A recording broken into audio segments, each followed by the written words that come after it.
শীতের সবজি দিয়ে মাছের ঝোল খেতে কার না ভালো লাগে। আর যদি থাকে ফুলকপি আলু দিয়ে মাছের ঝোল। আজকের বানাচ্ছি আমরা ফুলকপি আলু দিয়ে কাতলা মাছের ঝোল, এতে রয়েছে আবার মটরশুঁটি। তো চলুন কীভাবে বানাচ্ছি পুরো ভিডিওটা দেখতে থাকুন। কাতলা মাছ দিয়ে ফুলকপির ঝোল, এটা খেতে যেমন সুস্বাদু, দেখতে কিন্তু দারুণ সুন্দর হয়। আপনারা বাড়িতে আমার প্রসেসটা ফলো করে অবশ্যই বানাবেন, দেখবেন দারুণ সুন্দর খেতে হবে। প্রথমে কড়াতে সাদা তেল দিয়ে, আমি পুরো রান্নাটাই সাদা তেল দিয়ে করব, অর্থাৎ সয়াবিন তেল দিয়ে করব। এর জন্য 250 গ্রাম আলু লম্বা লম্বা করে একটু মোটা মোটা করে কেটে নিয়েছি।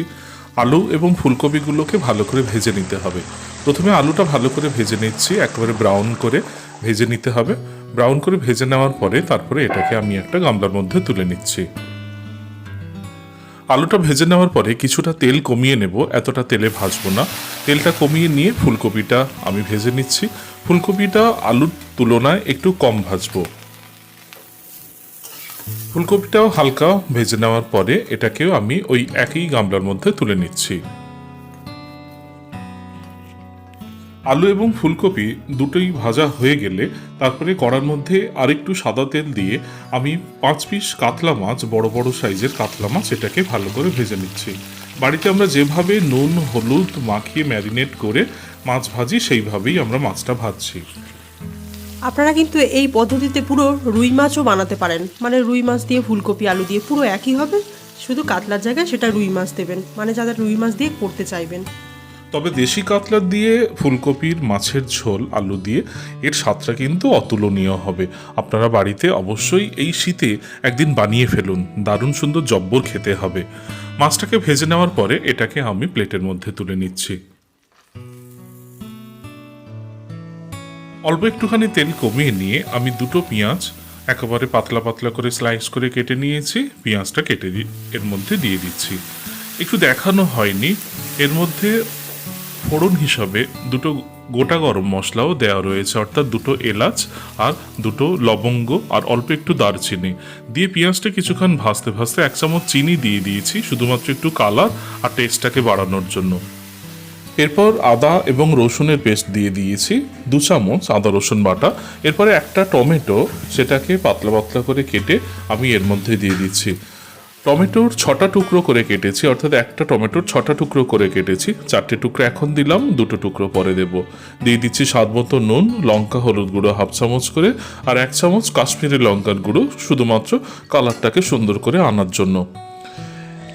সমস্ত মশলাগুলো দেওয়ার পরে তারপরে আলু এবং ফুলকপি যেটা আমি ভেজে রেখেছি সেটা এর মধ্যে দিয়ে এই মশলার সঙ্গে ভালো করে কষিয়ে নিতে হবে। বেশ ভালো করে কষিয়ে নেওয়ার পরে আমি বাটি মেপে 4 বাটি মতো জল দিচ্ছি। জলটা কিন্তু সম পরিমাণেই দেবেন। আপনারা যদি আমার এই পরিমাণগুলো ফলো করেন তাহলে জলটাই 4টে বাটি মাপেই দেবেন, তাতে কিন্তু এর সমান গ্রেভিটা হবে। এবং ফুলকপি আলু কিন্তু একদম সুন্দরভাবে সেদ্ধ হবে, ফুলকপি কিন্তু একদমই ভেঙে যাবে না। আলু এবং ফুলকপি তারপরে কষে নেওয়ার পরে জল দেওয়ার পরে মটরশুঁটি আমি 1 মুঠো দিয়ে দিয়েছি। এরপরে বেশ কিছুক্ষণ কষে গেলে তারপরে ভেজে রাখা কাতলা মাছের টুকরোগুলো এর উপরে দিয়ে, তারপরে টমেটো যে 2টো টুকরো রেখে দিয়েছিলাম সে 2টো টুকরো দিয়ে, তারপরে ওপর থেকে চেরা কাঁচা লঙ্কা 2টো দিয়ে বেশ কিছুক্ষণ এটাকে ফুটিয়ে নেব। দেখতে পাচ্ছেন কত সুন্দর সেদ্ধ হয়েছে, অথচ কিন্তু একটুও কিন্তু ফুলকপি ভেঙে যায়নি, গোটা গোটা আছে, যেটা দেখতেও সুন্দর, খেতেও তেমনই টেস্টি হয়েছিল। ওপর থেকে একটুখানি ধনেপাতা ছড়িয়ে দিলাম।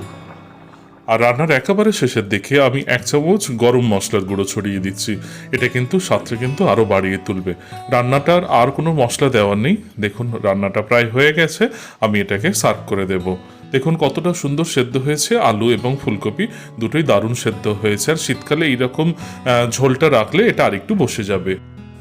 শীতের দিনে পিঠে হালকা রোদ পড়বে, আর এরকম রোদে বসে মাছের ঝোল ভাত খেতে কার না ভালো লাগে, তাই না? তাই এই রকম একই পদ্ধতিতে আপনারা বানিয়ে ফেলুন।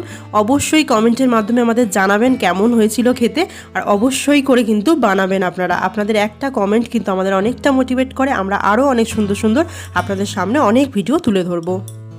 শীতকালে আলু ফুলকপি দিয়ে কাতলা মাছের ঝোলের যা টেস্ট, আপনারা অন্য সময় হয়তো ফুলকপিটা পেয়ে যাবেন, কিন্তু এর মতো স্বাদ কিন্তু পারবেন না।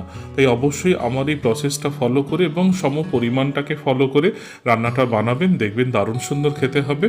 আর অনেকেই আমরা জানি না ফুলকপির মধ্যে প্রচুর পুষ্টিগুণ রয়েছে, এর মধ্যে প্রচুর পরিমাণে ফাইবার রয়েছে। তাছাড়া ফুলকপি আমাদের ওজন কমাতে ভীষণ সাহায্য করে। তাই যারা ওজন কমানোর কথা ভাবছেন অবশ্যই ফুলকপিটা তারা এই খাদ্য তালিকায় রাখুন, আর এইভাবে রান্নাটা করে খেতে পারেন, দারুণ সুন্দর কিন্তু খেতে হবে। তাছাড়া ফুলকপি আমাদের ত্বকের জন্য ভীষণ উপকারী, আপনারা তাই খাবেন এটা। আমার চ্যানেলে আপনারা যদি দেখেন সেখানে নতুন থেকে পুরনো সমস্ত রান্নাই পেয়ে যাবেন। সবাই ভালো থাকবেন, সুস্থ থাকবেন। আর ধন্যবাদ।